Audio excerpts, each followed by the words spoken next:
camiye gittim, namaz kılmayı öğrendim. Abdest almayı öğrendim. İnşallah namazlarım çok güzel olacak. Hayat namazla güzeldir. Kur'an'ı öğrendim, duaları öğrendim, namazı öğrendim, Allah'ı ve peygamberleri öğrendim. Evet, devam etmesini isterim. İnşallah da sürer. Önceden namaz kılmıyordum. Şu an kılmaya özen gösteriyorum. Ve Kur'an'ı okumaya da özen gösteriyorum. Önceden okumama rağmen. Kur'an Nesli platformuna çok teşekkür ediyoruz bizi burada yaptıklarına, ağırladıklarına. Kur'an, peygamberlerimizin sünnetini, oruç, eskiden namazlarımı aksatıyordum bazen ama şu anda elhamdülillah aksatmamaya çaba gösteriyorum. Her yıl olmasını isterim. Ya her gün çıkmasını isterim. Her yıl değil.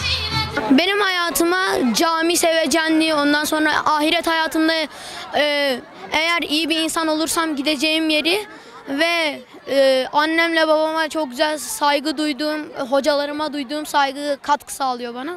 Benim hayatımda namaz kılmaya daha çok önem göstermeme katkı sağladı. Ondan sonra iyi bir insan olduğuma, önceden mesela böyle namaz fazla kılmazdım. Artık çok düzenli bir şekilde namazlarımı 4-5 vakit kılıyorum. Bazen sabah namazına kalkamasam da yine de telafi etmeye çalışıyorum. Ve mutlaka yardım etmeyi, insanlara yardım etmeyi de çok seviyorum. Böyle değişiklikler sağladı hayatımda. Bu etkinliği çok iyi görüyorum.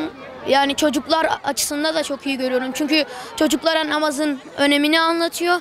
Ve namaz olmasa dinimizde yer olmaz zaten. Namaz, Peygamber Efendimiz sallallahu aleyhi ve sellemin de dediği gibi namaz dinimizin direğidir. Namaz cennetin anahtarıdır. Namaz kılamadan cennete gidemeyiz. Bunların devamı kesinlikle olmalı. Çünkü çocuklara Kur'an-ı Kerim'i, namazı, ondan sonra Allah'ı sevdirmemiz lazım. O yüzden bu tür şeylerin devam etmesini çok iyi buluyorum ben. Hocam çok şey öğretti. Namaz kılmayı, oruç tutmayı daha çok şeyleri öğretti hocam. Hocam çok şey değiştirdi hocam. Allah bize daha çok ibadet etmeyi ve güzel günler nasip etmeyi öğretiyor. Evet hocam, devamı olmalı çünkü çok katkılı bir şey ve bunu yapanlara da çok teşekkür ediyorum. Herkesi bilgilendiriyorlar, güzel şeyler yani. Çok güzel ve çocukları iyi eğitimlerle karşılıyorlar. Kur'an'ı öğrendik, Elif Bağ'daydık, Kur'an'a geçtik çok şükür. Namazı öğrendik, duaları öğrendik. Sonra anne ve babamıza saygı duymayı öğrendik. Çok güzel yani. Türkiye ve dünya gündeminde çok önemli bir şey olduğunu, namazı bu güzel kılmamız görüntüleri gerektiğini, farz sosyal medyada olduğunu yaymış olalım ki yapar. Güzel bir etkinlik. Namaz farzdır. Allah'ın bize emrettiği bir şeydir. Namaz cennetin anahtarıdır. Bu eğitimlerden Kur'an öğrendim. Namaz etkinlikleri yaparak namazı öğrendim. Süreleri ve Kur'an'ı öğrendim.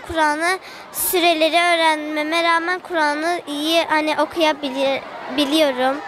İmanın şartları, İslam'ın, ondan sonra sureler hocam bize verdiği ezberledik. Bize iyi yarayacağını sanıyorum. Çünkü böyle yapıp biz bir şeyler öğrenip büyüdüğümüzde başka hoca olup veya başka bir şey olup çocuklara söyleyebiliriz. Namazın önemleri şöyle işte. Mesela kılsak diğer dünyada eğer açık giyinmesek diğer dünyada hem Allah bizi sever hem bu dünyada Allah bizi sever ve diğer dünyada cennete gireriz, cehenneme girmeyiz. Ben bütün çocuklara namazı tavsiye ediyorum çünkü namaz kılmak çok güzel ve ben severek kılıyorum, tavsiye ediyorum.